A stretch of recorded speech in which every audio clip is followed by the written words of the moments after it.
Bonjour et bonsoir très chers internautes. Balandia Kisalu RDC chaîne Nabino Odrosé Nabino Bo s'abonner massivement pour les gars sur sous actualité qui toque avec pièce contre pièce. Benjamin Mwana Souka Babi Ming Bolukanga Biska Musute Bolukanga Ndeba Koto Bisika plutôt les gars pesa auto big ba actualité politique d'entrée de jeu les gens fan de la Marambouya est de la République to beta masolo nango mais to fan da pe to koloba na bino ke non présence de la République toute l'équipe de François Beya libanda ba bengani bango mukona lelo bati luko avec le ministre de l'économie nzo ka tricage ya no beta mawana to beta masolo ministre de l'économie oh déjà je veux vous rappeler que non conseil des ministres lelo moya kota ezate ba bise patuka pambelo ba ese bima libanda moya kota awa ezate to lobela ngona émission awa Tony Mwaba audition ezaki mukolo ya mardi ya lelo na parquet pour na makambo etali ba collaborateur na ye autre yebi que non IGF avec preuve à l'appui balakiseki que non mbongo eza ko bunga maintenant ça non tous les collaborateurs tout la musia zaza ba repousser à faire pour na mardi la semaine prochaine affaire mine ya Congo balobi ba minerai na biso zo apporter eloko mokote parce que tous les contrats au signamaka amboko ezaka passi tout ça c'est grâce na bino on a aussi na bino beau s'abonner massivement parce que l'émission sera riche aux images hein. Il y aura vraiment plein des images autres les kanako pesa bino parce que yangonde moto et ça en sorte que tokende na bino beau comprendre makambo politique ndenge ezali ko kende parce que TV eza nango radio te hein oboyi osali mokili na yo parce que la politique nde biso te ko beta masolo awa d'abord batamité mamabe oyo pona bango hein les pays n'avancent pas les pays ont sombré ce qui pendenge nini na lobaki na koloba sou mingi te parce que ba image nde mutu fo loba awa na zo sabino mouvement oyo ba bengi ya M23 ce mouvement créé et par Joseph Kabila na Paul Kagame. Tout ça pour nous infiltrer Congo. Tout ça pour nous bimisa Congo, ce qui pendengeni. Mais or que na ndenge bisoto yebeli, ce mouvement était fabriqué na Rwanda.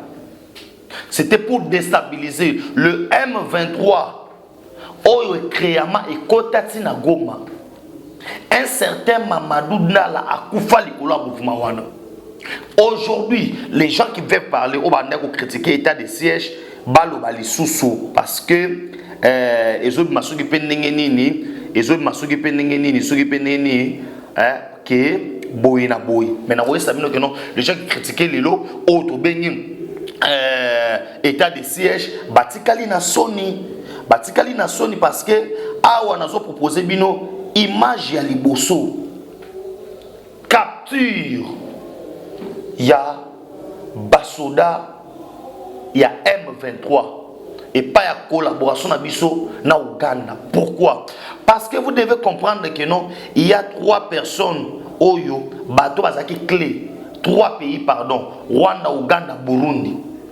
Ce que président oyo ya Burundi o asignaka makambu ya accord de l'Émirat akufa batikala mibale Yoweri Kaguta Museveni na Paul Kagame.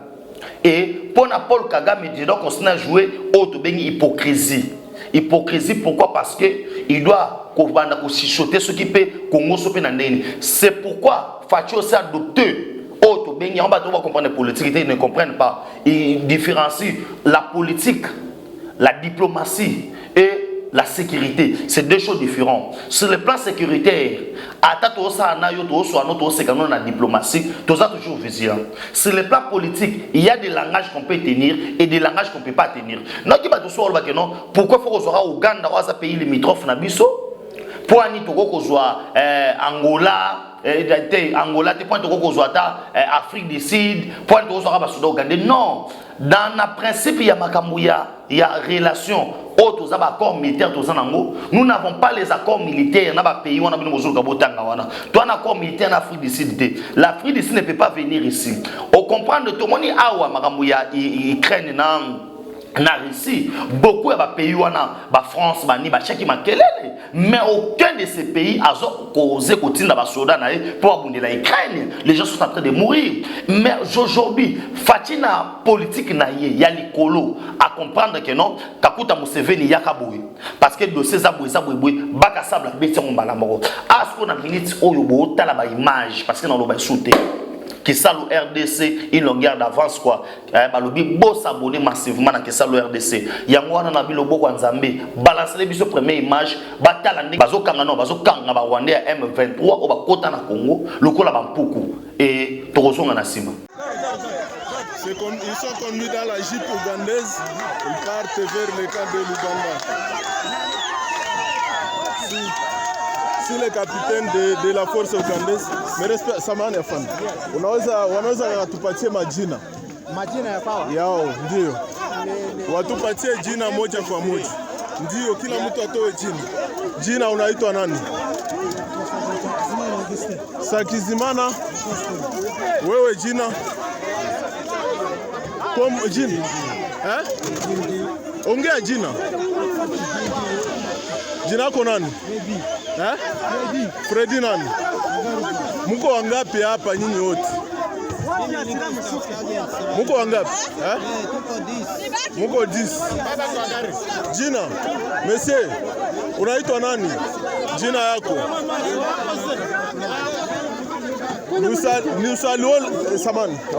Nous saluons la force du commandant ougandais qui les a capturés. C'est le commandant des troupes ougandais qui les a capturés ici. Félicitations. Mon capitaine, coup de chapeau. 10, Uko. Pardon. Wewe unaitwa nani? Unaitwa nani? Toka watu hivi, mjogoi. Jina yako nani? Jina yako nani? Unaitwa nani? Kimba tumo kesho. Samani Mugu. Ondoa Mugu. Jina yako nani?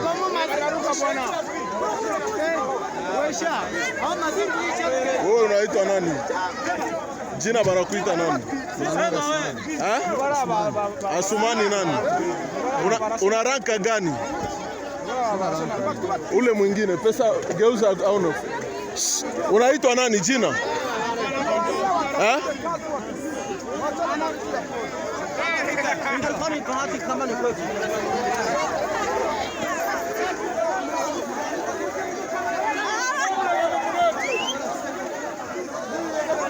Ils sont capturés, ils sont au nombre de 10.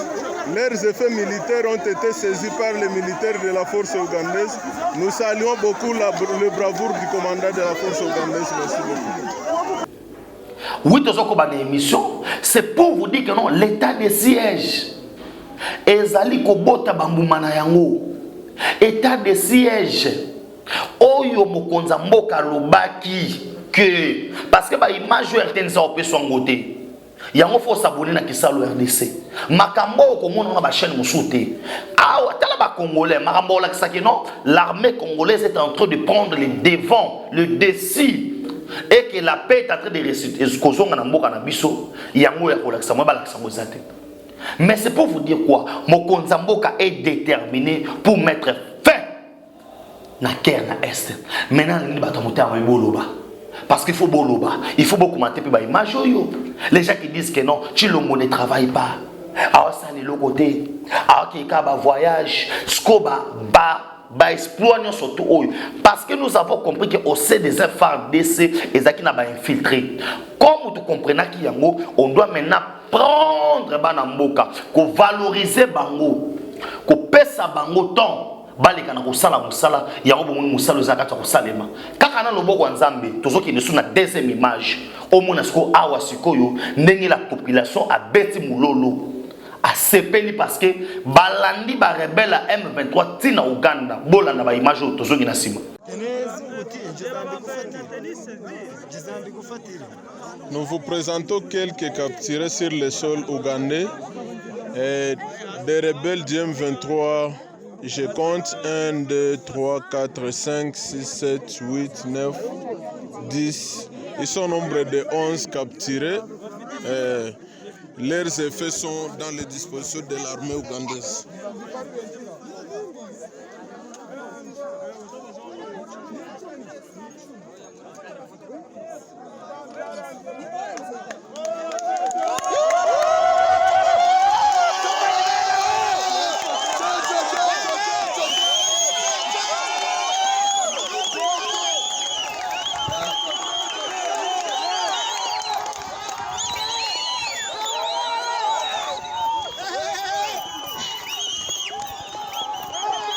Les forces ougandaises et les forces congolaises, ça accompagne les capturés.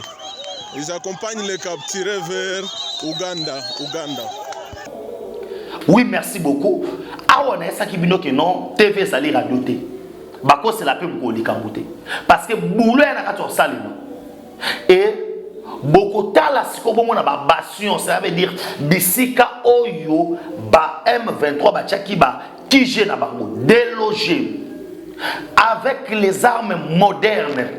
Oh mokonza mboka a bundi pour acquérir yango. C'est pourquoi je demande au Parlement et le grand tabato ba okufa pour na biso to matia bango salaire. Il faut maintenant qu'on motive les FRDC. Soutenons nos FRDC. Botia ba profit na bino ba FRDC parce que bana kato ensemble sala qui top.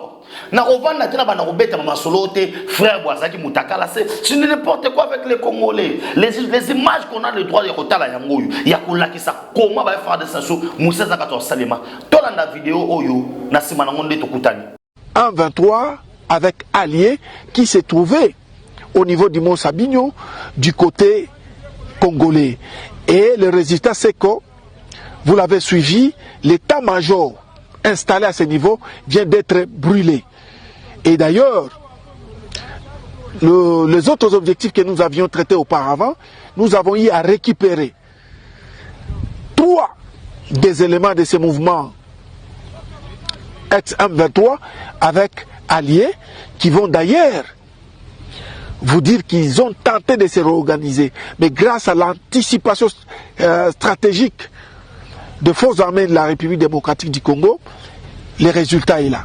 Donc nous venons de détruire l'état-major de ce mouvement. Donc il ne sera plus question pour ce mouvement de se réorganiser sur le sol congolais. Effectivement, c'est pas pour rien que l'autorité, après bien évidemment la localisation de cet état-major, l'autorité a voulu à ce qu'il y ait une anticipation.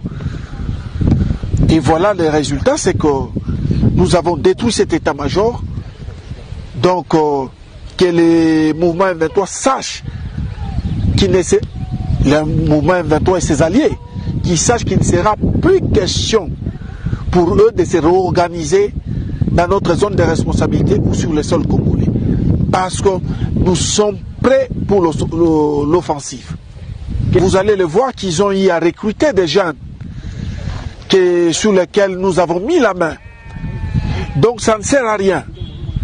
Parce que nous n'allons pas, nous en tant que force loyaliste, autoriser toute réorganisation du mouvement M23 et alliés sur le sol congolais ou, s'il faut le dire, dans notre zone de responsabilité. Donc, que la population sache qu'il est vraiment inutile de se laisser entraîner par ces détenteurs illégaux d'armes à feu qui n'ont pas d'avenir. Voilà ce que je peux vous dire. Merci beaucoup à Lobo Wanzambe. Mamoué qui est tellement qui est le RDC. Mais ça qui bino tala makamunde za katoleka. Tala monter en puissance ya ba FRDC. C'est pour vous dire que non, oh yubaya qui s'occupe nini ba samwepo politique comme chilène. Na moment na zo bisayo tous les bateaux oyo bazaki na service de sécurité. Conseil national de la sécurité. Oh babande ko travailler na François Béa. Libanda. Oui, na mito na bisayo tous les gens, les agents bando travailler na François Béa, Libanda à présidence. Parce qu'il y avait eu un complot. Au début Tabisaki. On a vu François Béa avec les liaisons à généraux. Oh, il y a des gens qui sont en bango, babande des gens qui sont en injonction. Rappelez-vous que ceux qui balingi basa la coup d'état na mboka, il y a quelqu'un oyo azora déjà les devants, azora déjà le au-dessus, akoluka za la contact na bakinyo soto. Yango mukolo alelo tout l'équipe de François Béa, les bandes de la présidence. Moko tombolo. So lelo akufa itonga to suka wapi. Makambo fo lobela yango yo.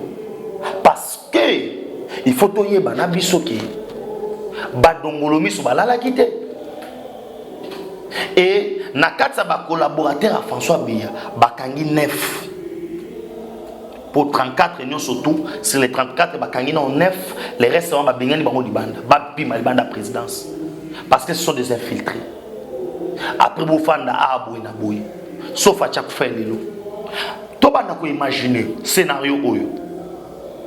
Konzambo kaza sauté, ba sale coup d'état, ba biso Benjamin sotonga to suka wapi. Coup de chapeau na ba service wana parce que Moussa sa matema kitoko 9 fois na bo récupérer bango et calamité François Béa kozala na justice biska ba ko condamner sentence de Giroya so ezamuki ozaka condamné à mort parce que atteinte à la sûreté de l'État. Ko luka ko déstabiliser mboka ezali du tout facile.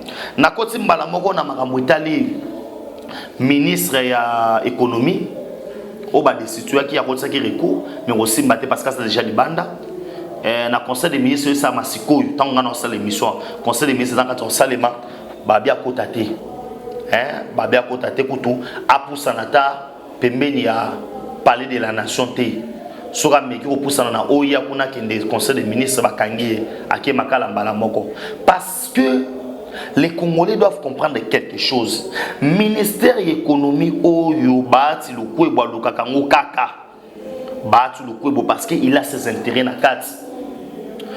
Voyons le ministre de l'économie mais regardons baati lukwebo. Si l'économie du Congo o ezako sombre, c'est entre autres baati lukwebo. Je vous avais dit que non, il y a des hypocrites politiques, les gens qui sont venus à l'union sacrée, pas pour aider les chefs. Hein? C'est pas pour aider les chefs. Ben pour aider les chefs. Soit pour aider les chefs, pour réellement aider les chefs. Ces ministres-là, au Azali, il y a Moutou Abat, le ministre de l'économie. Babylone est belé à recouper dans l'opérateur économique. Moi, je veux que tout change quand même. Donne. Bakama tapé ministère de l'économie ou Bapé Sango composante Moussoussou. Bakopé Sango pe membre moi IDPS. Bakopé Sango pe membre moi Tamsou ya MLC. Pourquoi toujours battre le Kwebo veut toujours que économie. Or, quand nous voyons l'économie à Congo est mise par terre, mise en otage et pas Joseph Kabila. Parce que c'est Kabila, né azali na ba indo-pakistanais belé basalaka awa na Congo, bakoma bana misala na ye. Et battre le quoi pour maintenir le ministère de l'économie. L'économie congolaise va sombrer. Il va sombrer, mon frère. C'est pourquoi nous demandons à ce que le nouveau ministre Obakocha azala muto ko te pas battre le quoi beauté. So ba pesa battre le quoi ministère so ba pesier mais ministère économie té. Il a été ministre Yemoro battre le quoi ministre économie na tango Kabila qu'est-ce qu'il a foutu? Et aujourd'hui ba conséquence toujours ya nango oyo. La loi interdit na ba étranger ba te en détail. Ba te en détail comment les ministres de l'économie. Ces opérateurs économiques oyo bazali ba oso meloko libanda na $1 bazo te kana Congo na $70. Qui doit réglementer le secteur? C'est pas le ministre de l'économie. On doit réglementer le secteur. Ça n'aide pas. Et tout ça ba finga mokonza mboka. Biso to zela ki Thomson est mais tu bénéficies d'un côté parce qu'ils ont comparé avec ces bâtiments surtout au chambre fois d'admin, ils ont acheté à une très grande quantité. Nous sommes à point. Quand les gens baota la keno mokonza mboka, les gens bazo finga mokonza mboka. Ba finga mokonza mboka, ils vont pas ingérer bâti le kwebo. Bakofinga Japé Bembate, les gens sont ciblés vers Fachi Béton. C'est pourquoi nous devons parler. Photo lobela que non, ministre économie Oya Koyamba Loyo. Azala Mouta, tu pas battu le Kwebote. Et puis, nous rappelons na Quinoises et Quinoises, na Congolais et Congolaises, aujourd'hui, quand nous parlons, il y a makambo etali biloko mati o farine o boy. Vous devez comprendre les blés et outaka mingi mingi lipe mati et kiti grammage kana Congo te. Lipe kiti grammage partout na ba gâteau tout na ba Tunisie, na ba Égypte et tout consort. Et ça makambo ya conséquence à la guerre en Ukraine parce que ba carburé mati partout, bandini mati. Le monde a bougé. Mais bon lukate bo kamata biloko wana nyo surtout, bo chango ndeza situation moko exceptionnelle pour la RDC. Non. C'est partout dans le monde où makamwana est commis. Mais à l'entretemps, on a qu'à savoir que bisa, bateau non surtout. Mais na sepeli makasi parce que awa na kati gouvernement oyo, vous allez comprendre que non. Awa tolo ba awa ministre ya intérieur ba interpellé pe Daniel Aselo ba interpellé pour ba luka koye ba na ministère intérieur makamundenge zali koleka. Mais très chers internautes, beaucoup comprendre que non. Awa, il y a des dessous des cartes. Il y a de ces ministres-là, Oyo Bango, Bakomaki Kozwa, mot d'ordre, injonction, ya ma bépa ya Batoussous. D'où alors, Awa Nazoe Bissayo, il y a au moins 4 ministres, 5, disons comme en fin de semaine, on va au Kelibanda. Ministre des Transports, Chéribon Kemi, Azar prochaine en liste. Ministre ici, auto bengi na kombo ya Moindo Nzangi, Libanda. Après, ministre ici, ministre à portefeuille. Ce n'est la régie des eaux. Par rapport à IGF Mimi, makambo etambola bien te na entreprise à l'État. Babi non, et sengeli ba déjà pas suspendu. Ministre wana afandi le makambo wana. Et sengeli ba kende. Nazo ba ministre oyo ba na ba problème. O déjà bazana ba chaise électrique. O musa bango so kende bien te. Ministre intérieur. Ministre ici, ministre à transport, ministre à portefeuille. Ministre pesté parce que a nazo biso awa ba membre ya cabinet oyo justice azoluka ya Tony moi ba tout la musi ya zaza. So ba kimi cela veut dire et sengeli ministre à répondre. Toyeba mbongo mboke ki wapi. Mbongo ya mboke ki pa nani. On ne doit pas badiner avec l'argent de l'État. L'État congolais bisa mbongo te po basakana nango. L'État congolais faut bisa mbongo. Po mbongo wana esa misala. On ne peut pas mettre un pays qui est déjà pauvre, qui est déjà par terre, binobotimbola ni boulou pour boire enterrer pays wana. Et sa responsabilité na biso état que ba communicateur ya koluka kolobela yango. Yango na olobela yango. 5 ministres d'info bakoya. Pourquoi? Parce que ils ont porté le côté gouvernement ba warrior. Et nous voyons si ça malukonde. Oyo naso ebisa yo mikolo etikali ya kotanga to sisane ane ote wana bokanga data lelo to sisana sama lukonda ane ote faki de libanda. On doit aider les chefs de l'État. On doit aider les chefs de l'État. Et so ba ko aider les chefs de l'État, nous serons là pour nous sama kelele. Tolo ba que ça ne marche pas. Différence na biso va partout sur ngwana. IDPS ça ne marche pas, nous disons que ça ne marche pas. Na koti na dossier bat bagangi Vandam na bono Vandam ay na RDC ay na ba investisseur bato musu ba comprendre raté bato amona ka ondire que non so muto sala film so muto sa soki pendenge nini azali soki pe soki azali valable te soki pe non c'est faux. Vandam ay a na ba investisseur oyo ba ye pour na kotonga ba cité yango tato beti ba calcul quand munene lokola o to bengi kankokolo ekoza na kati ya batu te kankokolo na kati ya Bandal Lingwala Kinshasa na Gombe non soda vanda na zamba musika. C'est pourquoi on doit délocaliser kankokolo bachango musika batinango en dehors ya centre-ville. Soldat a message à ofanda kuna. Bisika ba ko vivre bien na ba famille na bango. Parce que na 450 kokolo, très chers internautes, ba civil baza kuna. Pues en centre ville. so ba to tiango kuna ko tena sukuna ba maluku kuna na suka to na mongata sivini au kino vana kuna na mongata pa kino kufutela ndako soda ba soda ba ola libana na kakukulu me ba sivi bana bandako poani ba kunzi ba oteka bandako civil auto ndako na kataka so guerre yindi. C'est pourquoi parmi les grandes résolutions OPCP qui mokonza mboka, c'est pourquoi Jean-Claude Van Damme a kendaki kuna pour ba visiter na bato bayaki na bango baza ba saoudien baza bato ya Émirats Arabes Unis basangana baye ba comment watu so ba ke no facha bengi si Van Damme comme état basala te ezaki voyage à tourisme te mais ezaki par contre boulot na kato salima boulot na kato salima maman Brigitte Kaja ya Alain Moulamba direct à Maroc boulot na kato salima gisol tete fou moi tani boulot na kato salima boulot au saranate et na kato salima pour nous sabino que non soutenons Fachi, c'est notre frère, c'est notre sang on a qui est dans chuter pour nous sabino que non rapport et la kisi rapport à Mundele Yangate que la plupart des pays oyo baza ba minéraux na bango ils se développent avec leurs minéraux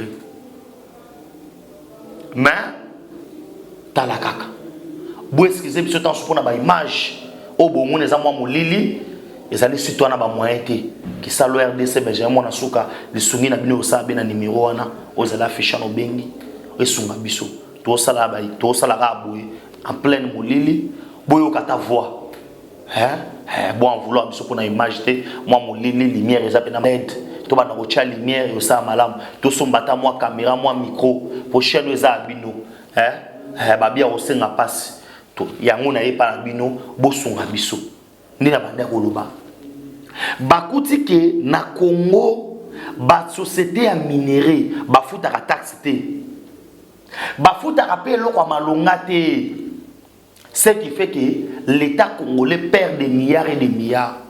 Or, en matière de minerai, pour batonga société à minerai, pour basa la les populations locales a bénéficié de l'hôpital, population locale a bénéficié de la route, population locale a bénéficié de la boulot, a bénéficié de la RDC qui a signé ces histoires-là, Kabila, na Batunaye pendant 18 ans. Aujourd'hui, vous espérez aux gens à pouvoir, dans l'auto, à table au congrès.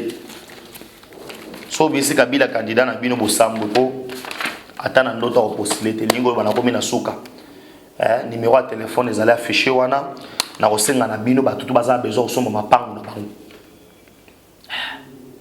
guerre à Ukraine na Russie la kisi biso que non on doit construire chez nous au rotonga Miami au rotonga Los Angeles au rotonga Paris na Kini 20 sur 20 à $2,000 20 sur 20 le pango $2,000 un hectare 1500 euros mat ou soit un hectare na yo au sali bilanga parce qu'il faut tout laisser à Congo c'est de notre devoir to kutana bino na mikolo ezali koya ciao.